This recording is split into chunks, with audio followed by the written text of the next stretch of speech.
Greetings of the day, everyone. It's an honor for me to welcome you all to this session hosted by the Case and Consultancy Club, Entrepreneurial Cell, St.Xaviers College. This session shall focus on a structured thinking for problem solving and a starter to case interviews. And to enlighten us with his insights on the same, we are extremely humbled to be joined by the founder of Case and Consultancy, Mr. Shameek De Silva. He is currently a strategy, insights, and planning associate at ZS. It's an absolute privilege to have you with us here today. And without any further ado, we'll request you to begin with today's session. Thanks a lot. Thanks a lot for the welcome. Okay. One sec.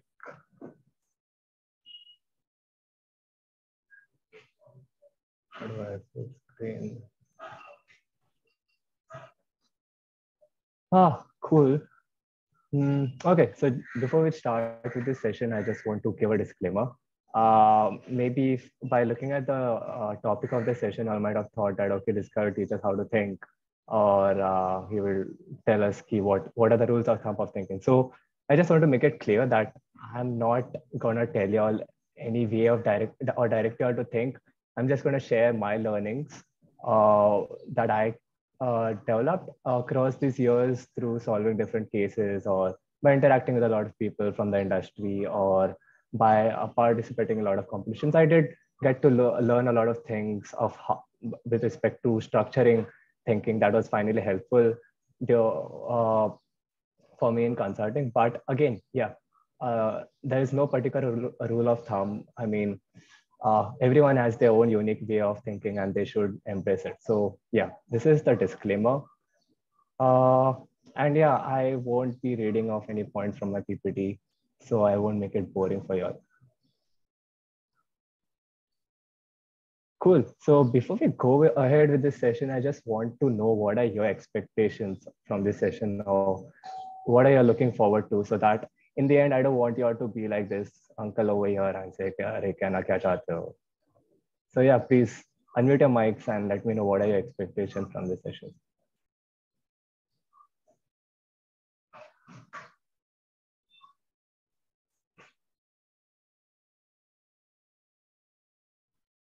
Or what are you looking forward to learn? I think we also had a question in our registration form where someone wanted to know that when you're entering into new markets also, especially in an industry where you don't know much, how do you deal with that? So I think that is one of the questions that did pop up. Okay, I mean, I won't be touching any particular frameworks as such, but again, yeah, I mean, during this session, mostly what I'm trying to cover over here is how to think when it comes to coming up with a particular approach. So again, like if you go to read a lot of case books, you will see like there are particular frameworks with respect to solving a particular case, like say market entry. But what my objective through this session is to not confine yourself within a particular framework to think, but rather just explore your mind and try to come up with your own framework while solving a particular problem. So maybe through this session, I won't tell you how to go about how to solve a market entry case, but rather I would just guide you to think and come up with an approach by yourself to solve a market entry case. And it's fine if you don't know about a particular industry you want to enter in.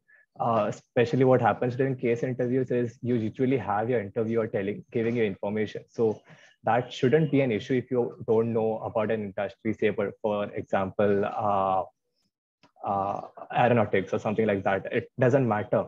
You will always have your interviewer guiding you with information, because it's not expected of you to know the information in particular, because you're just graduates.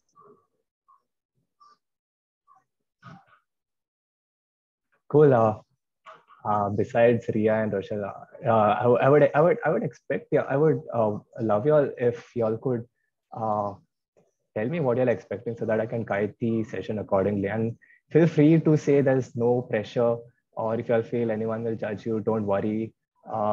It's all online, and even if college opens, nobody will remember your faces or names.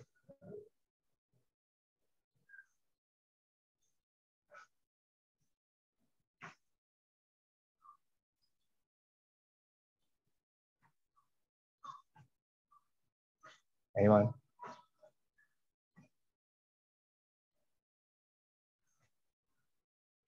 Cool. Okay, let's go forward.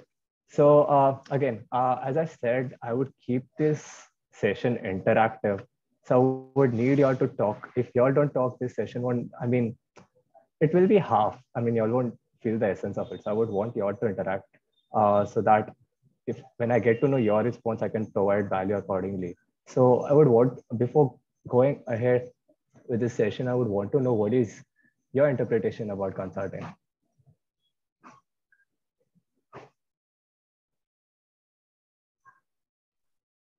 Consulting basically is like solving business situations for different firms, kind of. Uh-huh. Cool. Right. Right. That's the basic essence.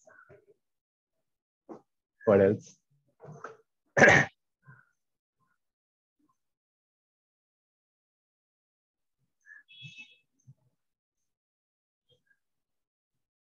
It's basically about like solving cases that come up on a daily basis for whichever industry you work in. Mm-hmm. It can be like giving advice to companies so that it would help them in their day-to-day decision making. Right. What else? Maybe like trying to understand the situation as best as possible and then helping them figure it out. Right.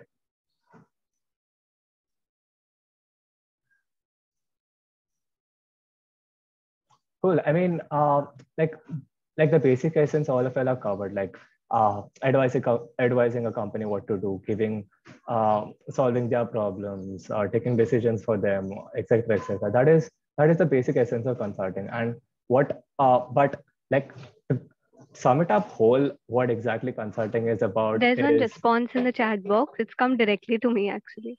Optimizing business for better results across varied verticals by Uttam. Oh my God. That's even gone out of my that's gone like a bouncer for me also. But yeah, I mean, if you go to see technical terms, all that does give us a gist about consulting. But just to sum it up in 2 3 words, what like a wise man once said, कि consulting is basically looking into the watch of your client and telling him the time. Right. So it's not that companies are dumb that they can't take their own decisions, but they go to consulting firms and take their advice because they think that they can provide value. and for that reason, I mean, and for that reason, there must be something in a consultant, right? That makes companies think, hey, this guy can provide me value, which I don't think I can provide myself. So, what do you think it requires to become a consultant? That you're in that position to give companies that advice.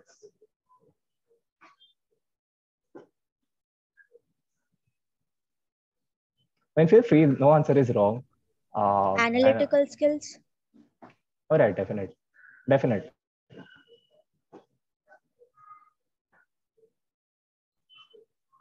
What else? Communication. Right. That's true.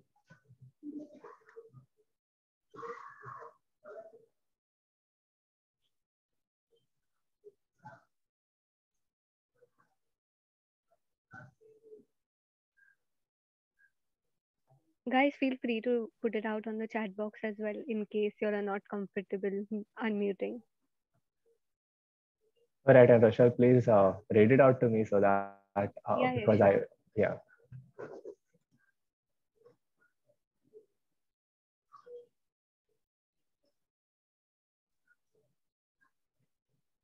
Right. I mean, the 2 responses that we got kind of, okay, I think there is someone in, critical thinking, business acumen. That's right.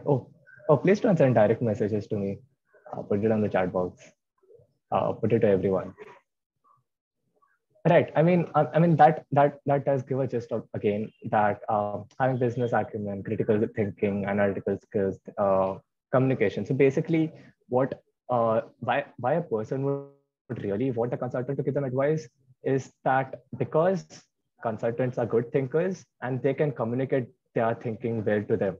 And the reason why what makes them good thinkers is because they structure their thoughts well. And by structuring the thinking, they do give their clients a way or a direction of how to go about with the business problems. So that is where this session is guided towards. Like basically, structuring your thoughts in a way in which it makes sense. Plus, uh, you're providing a lot of value rather than, for example, if a lot of y'all who might have started case solving or who did case solving might have experienced at first when you get a case problem, you just go haywire. But eventually, as you solve more and more cases, you do get that direction with respect to structuring your thoughts, right? And then coming up with a solution. So that's where this session is headed towards. It's basically just gonna develop a base where you can structure your thoughts well while solving any problem. So yeah, another thing that happens when you structure your thoughts is that you're saving a lot of time on thinking. So once you save a lot of time on thinking, you can efficiently channelize it in more important things. So for example, in my work, like what we really do is say we have a client problem coming to us, we we develop a framework or we develop an approach with respect to solving that particular problem. So what really happens is we are saving a lot of time with respect to trying to dig into every single thing. And we have that direction. And as a result, we are saving a lot of time by not digging into other things and directly going to the point. So for example, currently we are working on developing a strategy for a major pharmaceutical company in the world. And the problem that they are facing, like if you look at a pharmaceutical company, they might be facing endless number of problems, right? But where we are really developing their strategy is not it's not by digging into all those things, but by finding one particular problem. That is, we see that their portfolio is very diversified. So we are just narrowing down their portfolio and then digging more into that. So what my point particular is from here is that we have our thinking structured in a particular direction, and now all we need to do is think more in that direction. And as a result, we are channelizing a lot of our thinking in something that is more efficient rather than digging down every single thing. Cool. So that was more about an introduction about the session, and now I'll just go through the agenda for today. So I'll keep it short. I'll only walk you all through 3 principles which can help you all structure your thoughts well. That's majorly 80-20, MECE, and relationships and assumptions. So these principles, they are not rocket science. They're just they're very basic. And if you all have these principles inculcated well, it should give you all a good base to go forward with case solving. So through this agenda, I don't want to cover any types of cases that we'll be solving or how to go about with a particular case, but rather just form a base with respect to how you can solve any case, not just say market entry or profitability. Okay. Now, if generally observed, you would see a lot of such patterns happening. Say, for example, in our college itself, you would see that 80% of our college's revenue might come from 20% of the people. These can be shootings that happen in the college, or these can be from self-finance courses, which are very small, which have a very small intake in the college, or these might be from management students, who particularly give a higher fee. So similarly, you'll see this pattern happening with respect to pollution also, where you'll see that 20% of the factories in the world, of all the factories, might be causing 80% of the pollution. These might be heavy factories such as coal, metal, etc. Sorry. So right. So basically, what I'm trying to say from this area is that when you're approaching towards any problem, you'll always see that there is an elephant in the room, or you'll always see that the solution where that you're trying to reach out to might be skewed towards something that you might not notice. Like in the example that I gave before, with respect to what we are currently working on, is that the focus was mostly on on narrowing down our portfolio rather than digging down other things. So again, the major thing over here that I would want to say is the 80 that brings us to the 80/20 rule, is that so so so that so basically what it says is, the more you try to reach out to all the other difficult things that you have in hand, the more you'll be wasting your time. And as a result, you need to focus on those 20 potential things that might be causing the problem in hand. So this happens a lot when you used to solve profitability cases. So for example, if like when I was solving profitability cases with a lot of my peers, uh, people who initially started, they would, if I would tell them that, hey, this particular company is suffering a fall in profits, how will you go about analyzing that?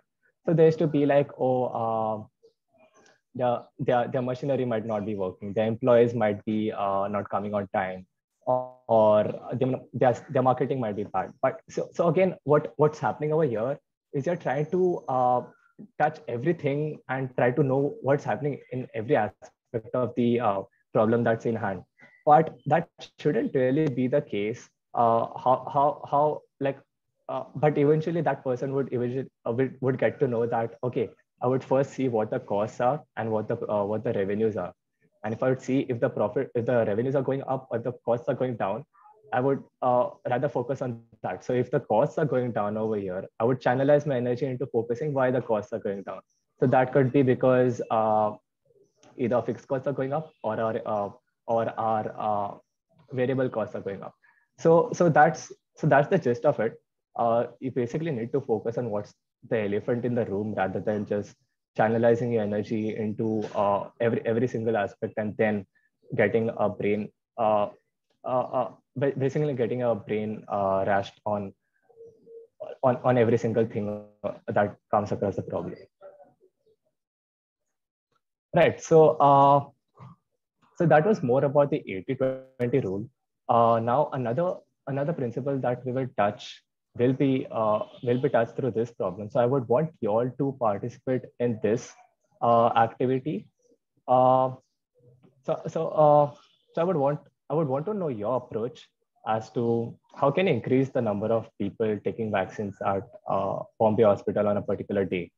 So how would you really come up with an approach to increase the number of people and on a particular day, and not just uh, not not not all not the people in Bombay, for example, just the number of people that come to Bombay Hospital on a particular day.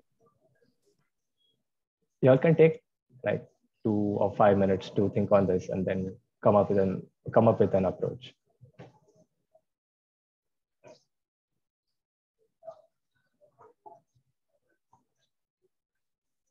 Aman has raised his hand.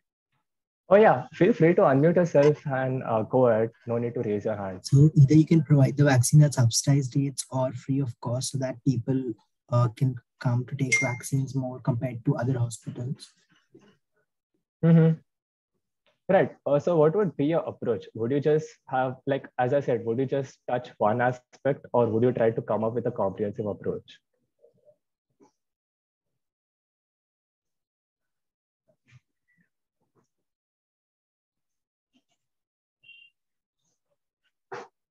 Yes, Uttam.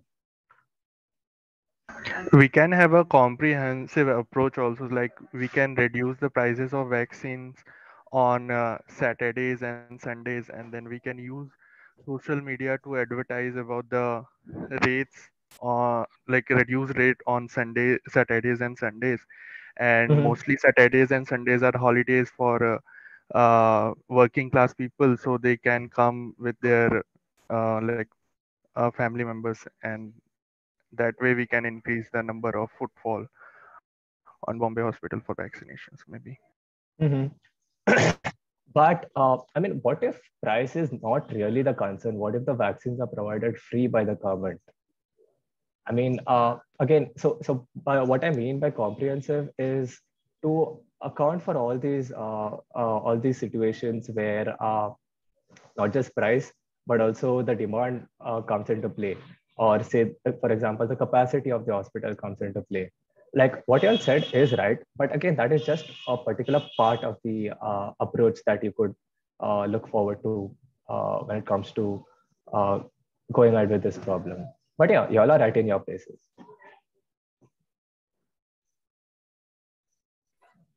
Probably like you can give incentives if like people opt to take the vaccine from Bombay Hospital, like some membership or somewhat of that kind, so that people are encouraged to uh, take the vaccine from Bombay Hospital compared to other hospitals. Mm-hmm. Apart from just the cost, like you can give other bonuses, incentives like membership or something of that sort. Mm-hmm.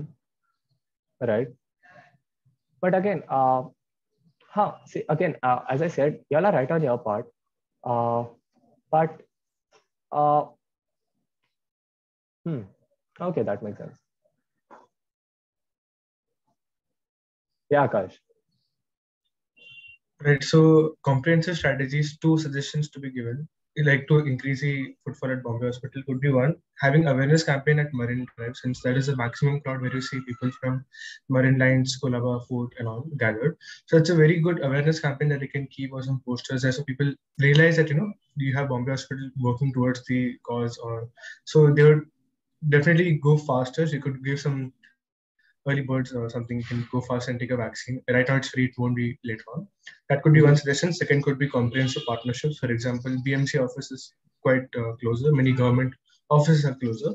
So Bombay Hospital would have such tie-ups and give them at subsidized rates, because they are definitely the affordable category, but subsidized would definitely encourage those employees to take it from Bombay Hospital. So here, such initiatives will give them a very targeted audience to get it for vaccines. Right.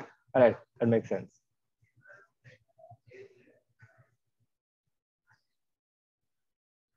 Cool. Anyone else?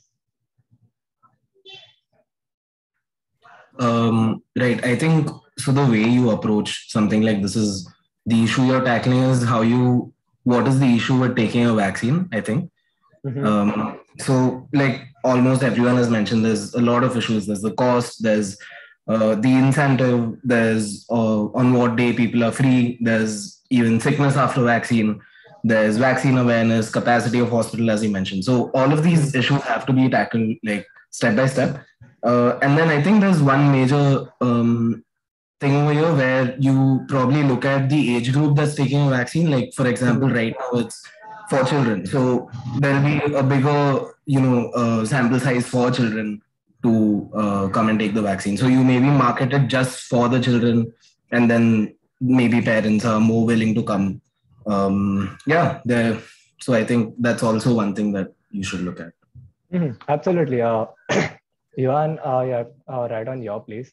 So again, I mean, what y'all mentioned is absolutely right. Everything has its there are different ways of tackling this, but so what wait, am I audible? Yes. Yes, we can hear you. Right. So but again, like how I would go about with respect to approaching this problem is firstly to come up with a very basic way of going step by step, as you are mentioned, rather than directly touching down, hey, what's the price? Hey, how I should increase the awareness, how I should increase the capacity. So I'll just walk you all through what approach I would go. Exit this. Okay. So I would say come up with a framework. Hey, where's the okay? Yeah. So say, for example, this is the number of people. So the number of people that come to a hospital would depend on two things. One, how many number of vaccination counters are there? And second, what is the number of people that come per vaccination counter? Oh. So once I know this, I can okay. I'll make my segmentation first, and then I'd say how I'll go about with tackling the problem. So I know how many people are coming and through what way. So basically they go to the vaccination counter, and then we know how many people go per vaccination counter. To further segment, I would see that people per vaccination counter will be divided into people per hour into number of hours.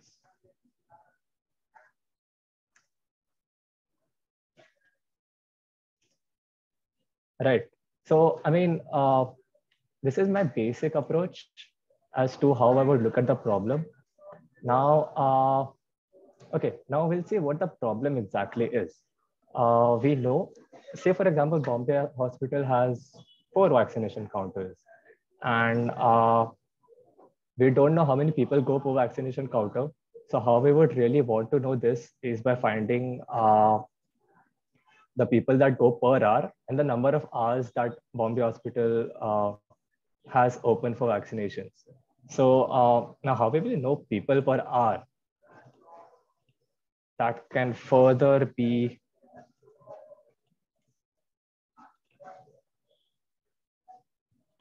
segmented by time per person to take vaccine into yeah. So right. So once we know the time per person to take the vaccine, say example 5 minutes to take the vaccine, then we know that in 1 hour there can be 12 people who can take the vaccine. Once we know that 12 people can take the vaccine in an hour, we'll know that oh,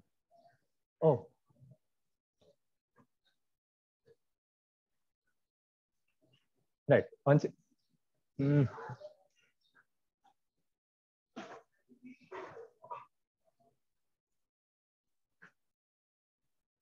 okay.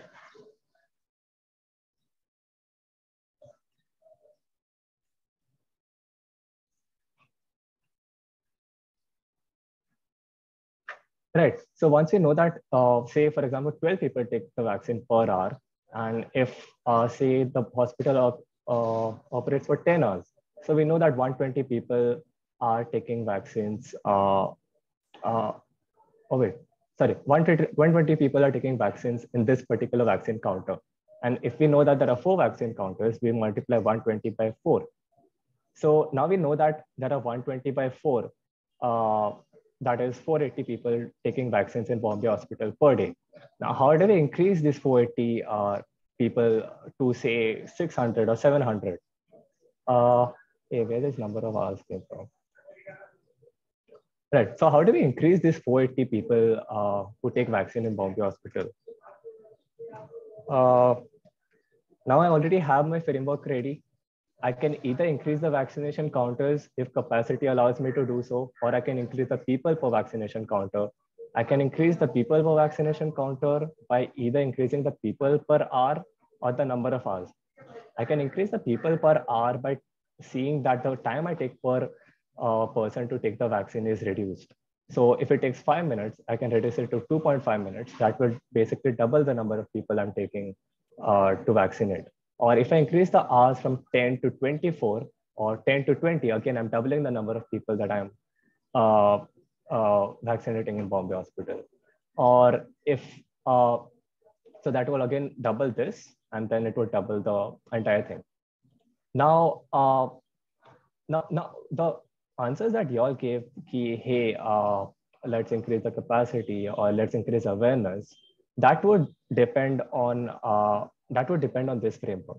So now, say for example, if you want to increase the people per hour, we can increase the time required per vaccine, but will the people really come? That's where awareness comes into play. So again, once we have our framework ready, we can further guide down as to how we really want to go about with solving the problem, rather than just directly coming up with, hey, we'll do this, we'll do that, by taking assumptions that would work.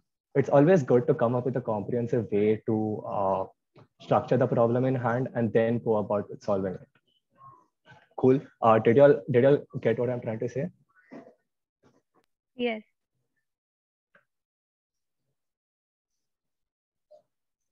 Cool. Right. So cool. So this brings me to the next topic that I'm trying to cover. That is being MECE. So MECE is basically being mutually exclusive and collectively exhaustive. So what this really means is it's not very technical. It just says that you basically mutually exclusive basically means that whatever segmentations you're making with the problem in hand, it shouldn't really relate with each other.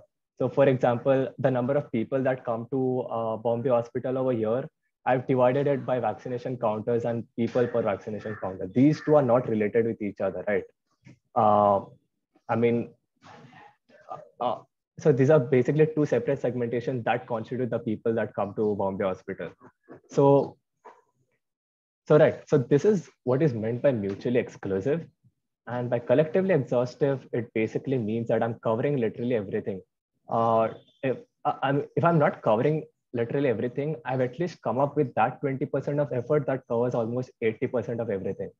So this is what basically MECE means, is trying to come up with an approach through which you're basically making segmentations which are not linked with each other, but are covering almost everything. So this is the second principle what I have learned with respect to structuring my thoughts is dividing your thoughts into buckets, and then further dividing those buckets into more buckets, and then going ahead with the problem.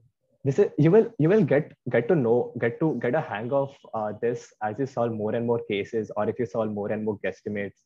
But this is something that is really it's actually very fun, because you get to know that because now, for example, now how I told you all how would you go about solving the problem, and you all gave me different ways, but those were particularly on your hypothesis and on your assumptions, which you don't really know if it would work.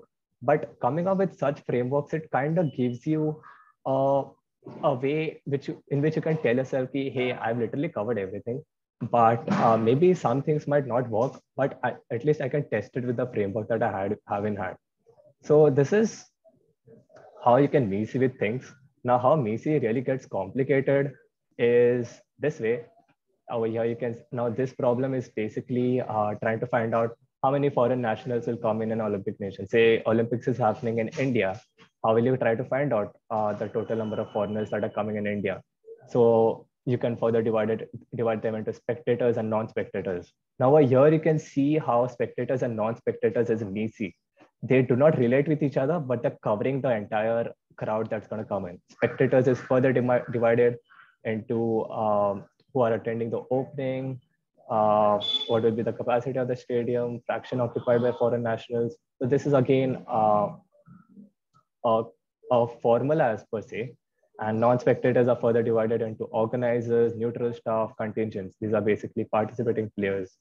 So contingent then includes contingent managers, team sports, individual sports. Again, so basically the gist is to come up with a segmentation which kind of covers the whole flavor, or at least covers 80% of the flavor, and it's also not related to each other. So whatever you do, you can do it in a very structured way.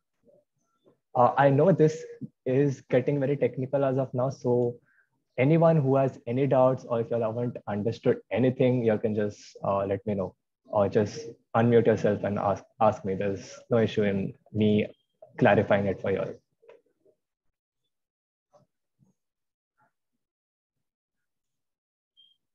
Would a Macy rule be used while finding a probability of two objects?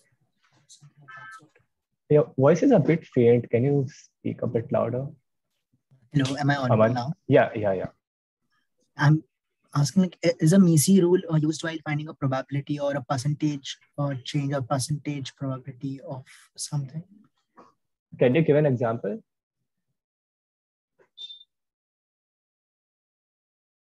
Like, how is A related to B, or how are two objectives related to each other? I mean, I'm not really getting the problem in hand, but again, Misi can be reused for literally everything. How you use it depends on you and what the problem is. For example, if you give me a problem for now, I can maybe try, but like say for example, like you can give me a problem statement like how is A related to B. Can you specify what A and B over here is?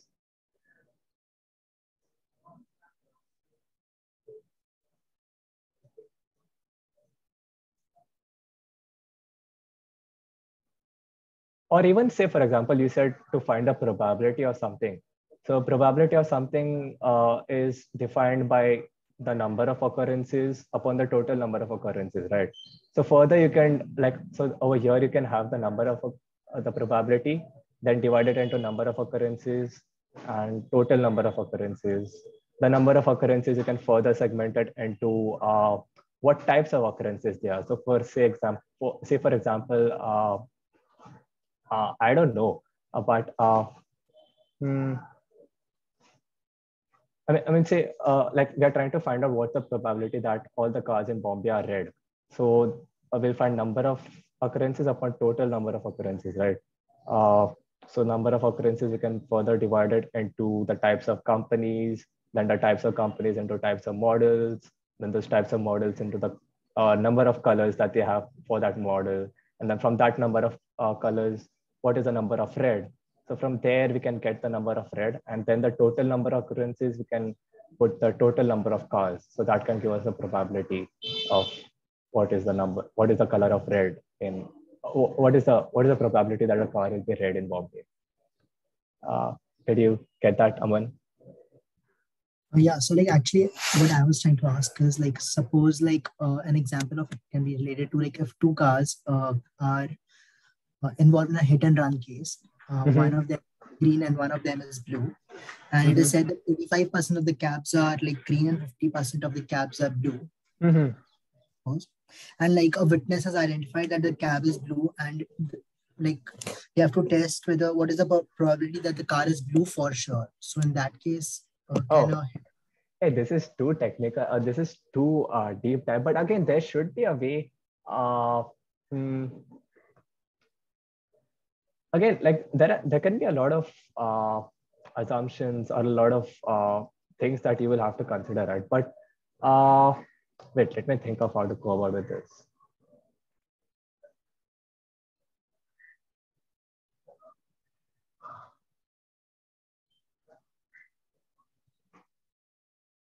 I mean, this is I can't really think of anything for now, but maybe so basically, you're saying that there's a hit and run case. A person has identified that the car is blue. So we are trying to find out what is for sure how is that car blue, right? Yeah, correct.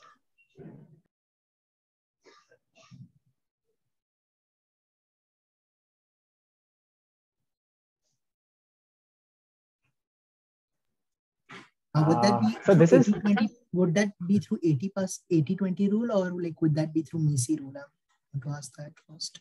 Right, it can be a combination also. It can be 80/20. For example, in 80/20, you would try to reduce effort by trying to find out things that can give you a lot of value to reach out to the conclusion. So for example, you see a CCTV around.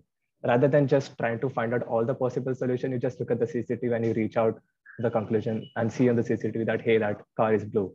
So you're basically just minimizing your effort and just going to the CCTV and checking the color. So that can be the 80-20 rule applied over here.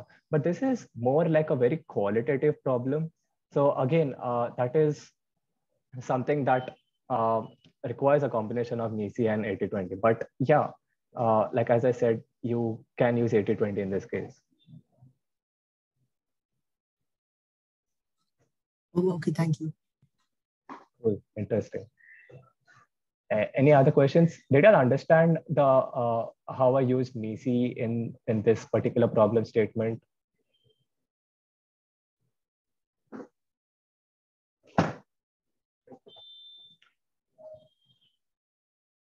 Right. So I mean, so just to give a gist of MECE, it is just dividing your problem statement into buckets. If you think you can't come up with a formula like I came up with this, it's always advisable to come up with a formula like this, that is vaccination counters into people per vaccination counter. But if y'all can't, there is y'all can always divide your approach into buckets.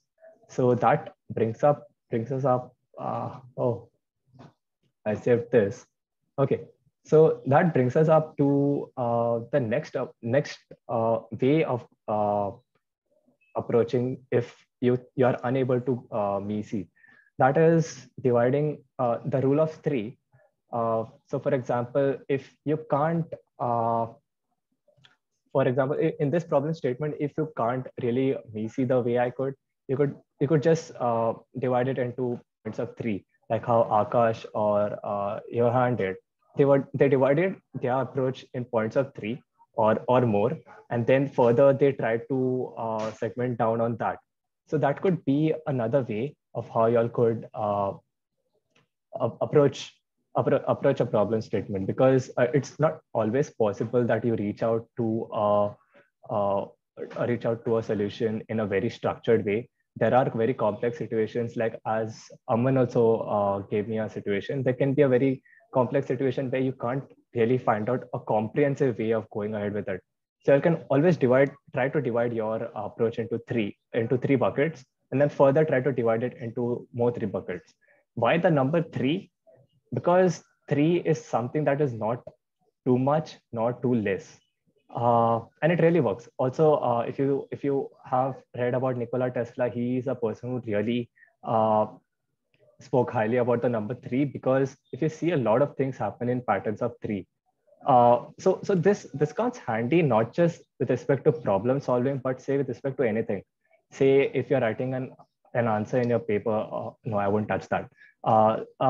Say for example, if you're into content writing, you will see a lot of content writers, good content writers. They structure the thoughts well, and people who structure the thoughts into three and subsegment them into three, they have done really well. One example I can show you all is if have you all heard about Akshay Srivastav? Yes. Yes, that YouTuber, right? Right. He's a YouTuber, and before that he started his journey on LinkedIn.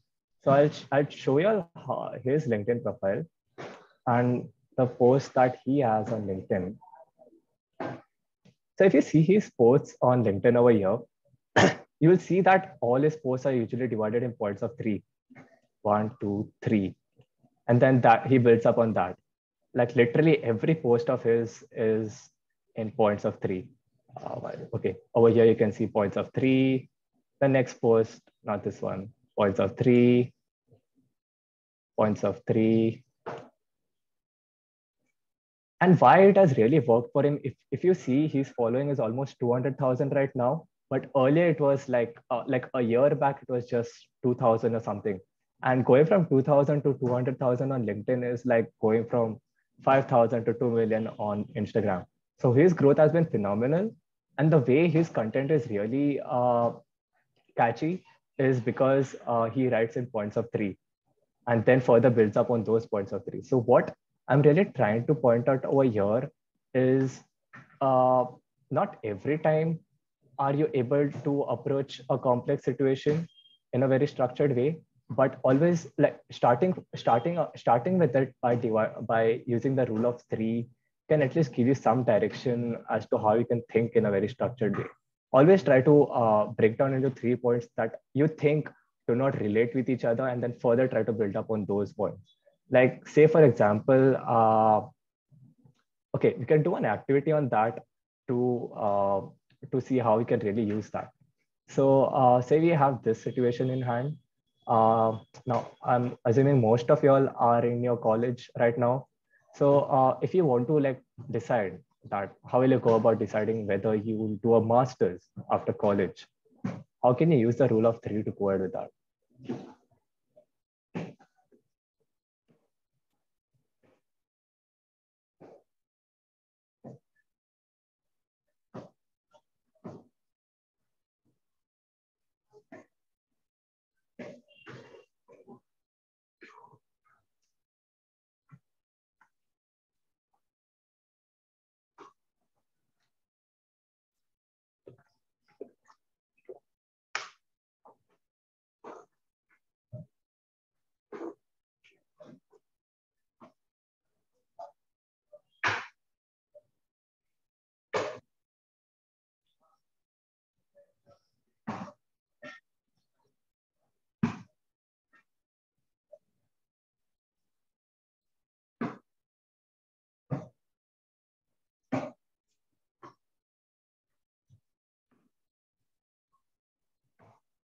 Any thoughts, anyone?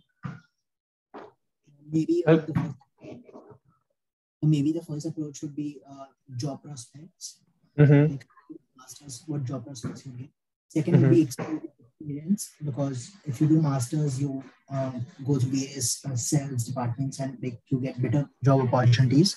Third would be a good salary start, a good breakthrough. Right, exactly. That's a very good structure. How you would so exactly. Aman, right? Yeah. So this is something that which really makes sense. Like Aman started, he divided basically into 3 points, and then further build it up on, or he could further build up on those 3 points as to how he would go about with making this decision. So that's basically the gist of it. If you have a problem in hand which you think you can't see enough, then you can always divide it into points of 3, and then further build up on those points of 3. Now, how I would go about with this is, I would say for example, if I want to do an MBA, I would see 3 things. There's a message in the chat box. It says 1, location, 2, finance, and 3rd, job prospects. Right. Perfect, Uttam. So these are 3 things that Uttam sees. Then you can further build up on location by saying ki, if it is in a prime area, it will. I can further look at other aspects such as internships or say job aspects. If it's not in a prime area, then you can further look at doing something work from home. If when it comes to finance, I'm assuming the finance is the cost of the program over here. You can further look at financing. How will he really finance it? Will he take a loan, or will he take his own money? With respect to job prospects, you would further see whether the college provides placements or whether it provides good fellowship programs. So again, if you can't really see on some approach of yours on a problem statement with a comprehensive approach, you can always come up with points of 3 and then build up on those points of 3, which you think cover 80% of everything that is required. So I hope that's clear over here. Do you all have any questions on this part?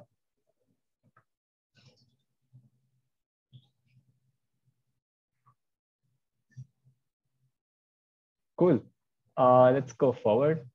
So that was about 80-20 and NICI. The last part that I want to touch over here is relationships and assumptions. So this is not really with respect to structuring your thoughts, but it is more about reasoning your thoughts. The reason why I brought this over here is because the way you structure your thoughts wouldn't really be strong if you haven't reasoned them enough. So even if you have done a MECE structure and you feel that, hey, these buckets are covering almost everything, but if there are flaws in these buckets, this is where reasoning comes into play, and having these relationships and assumptions for starters can help strengthen your structure or the thought process that you have structured.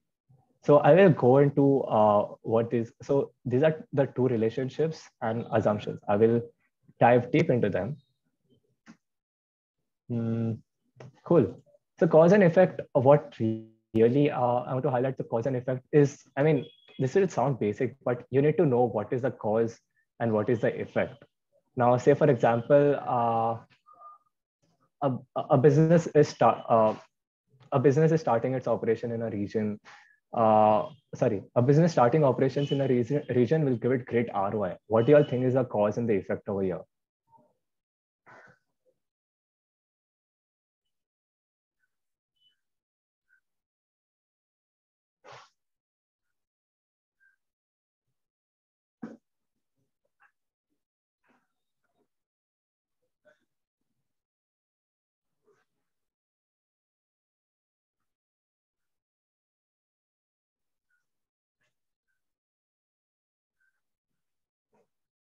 Anyone?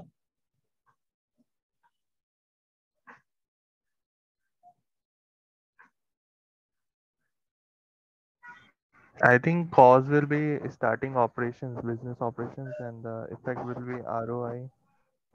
I'm not sure. Right. So that's what comes into our mind when you see this statement. But it can also be that because, uh, sorry, huh? 1 second.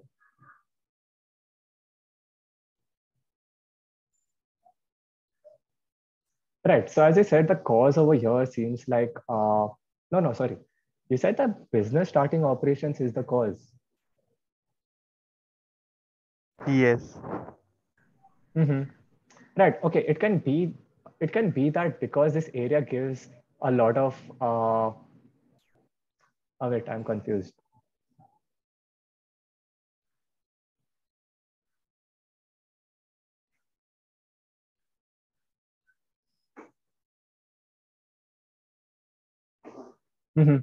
Okay, so it can be that because this business is starting an operation over here, it's giving a greater ROI. Do you mean to say that? So because it's the cause over here, and then you're getting a greater ROI, a great ROI. That is the effect, right? Yes. But it can also be that because this region gives a great ROI, uh, that's why the business is starting its operation over here. So again, the cause over here can be that you're getting a great ROI from this region, and that's why businesses are starting their operations over here. So again, what I'm trying to say over here is that, say, if you have any problem at hand, you need to know what really is the cause and what really is the effect, because it can be both ways. And once you know what the cause is, you can further deep dive into that cause if it's causing a problem. Cool.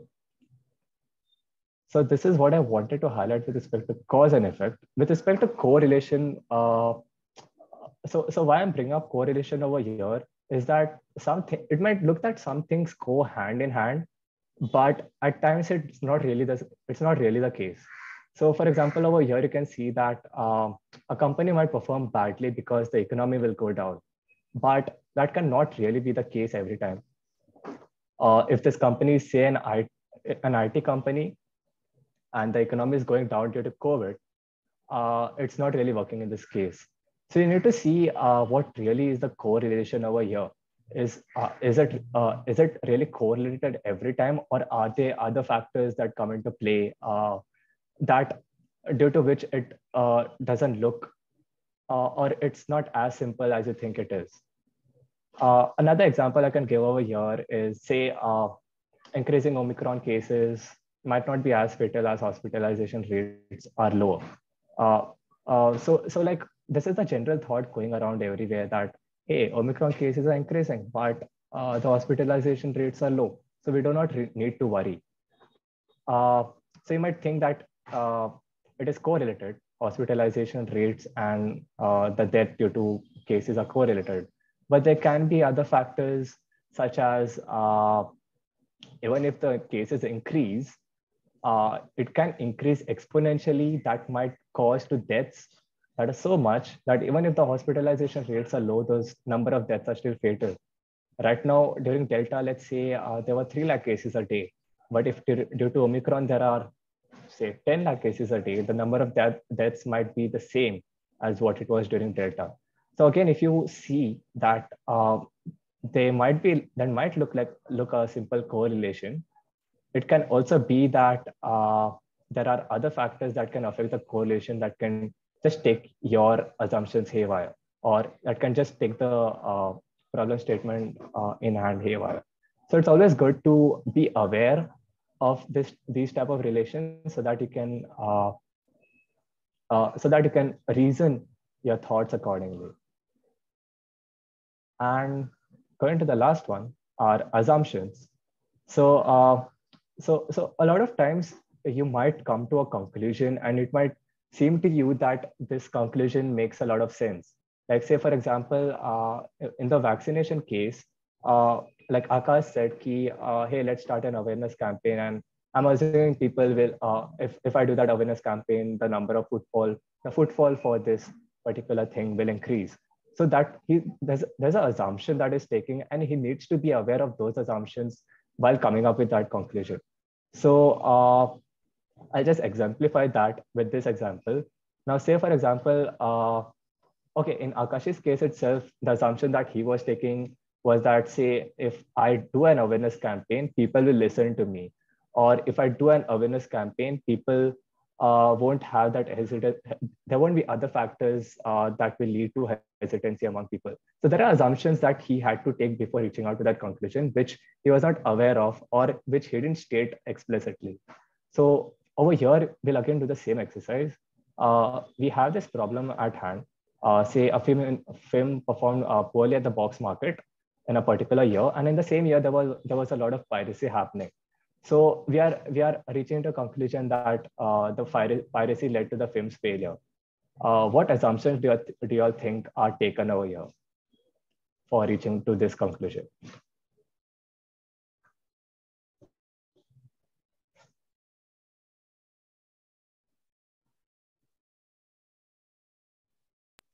Maybe people like started shooting the film on phone and like posting it on social media, and hence a lot of films perform poorly. Like people have a habit of like posting it on Instagram or Facebook. Right. Okay. They must have seen number of downloads on the of the film which is there on pirated website, because there is always. I think you didn't understand what I meant by assumptions. So okay, over here you can see that two things are happening. A film performed poorly in the market, and second, a lot of piracy was happening during that year. So these are two things happening. So on analyzing these two things, we are reaching to a conclusion that this thing happened because of this. So what assumption we are taking when we consider that this thing happened because of this? Now, again, you can see like a cause and effect over here.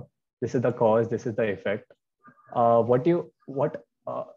with this cause and effect, we are reaching to a conclusion. So what do you think is the, like, say, we are assuming because of which this led to this? It can also be that this didn't lead to this. But what are we assuming that because of which this led to this?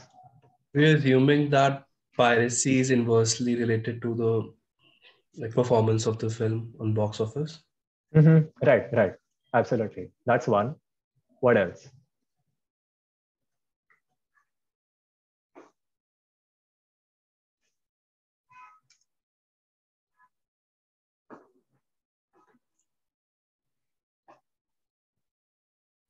Maybe that piracy has a really big role to play in how the film performs, so other variables are not as effective as piracy.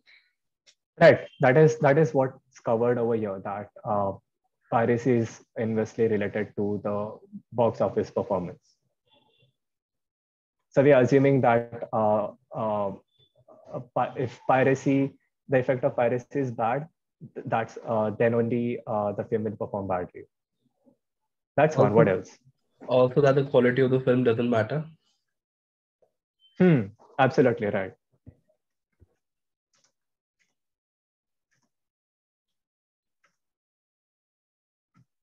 Right. What else?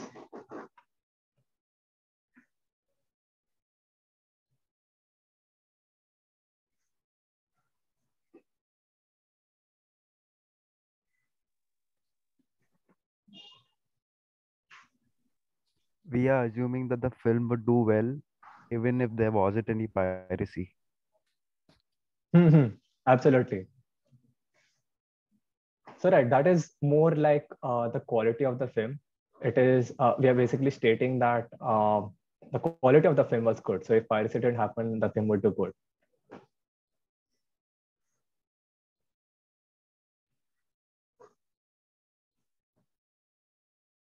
Any other thoughts you can pitch in? I don't know if it's a right assumption, but spoilers may lead to spoilers. So people are demotivated to see it now. Right. So the assumption over here you're taking is that there were no spoilers because of which the box office performed badly, and that it was not piracy that because of which the box office performed badly. Cool. Yeah.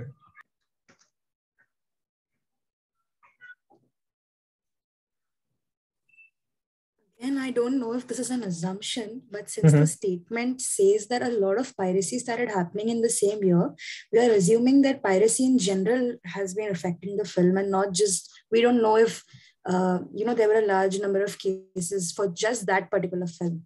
So we're just assuming. Absolutely. That's a very fair assumption.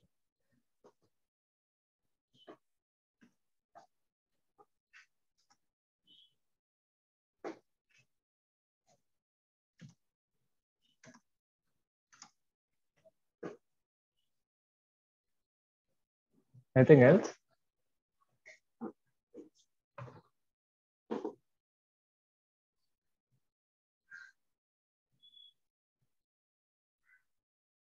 Cool. So like what I had in mind for this is that there are some basic assumptions that we're taking over here.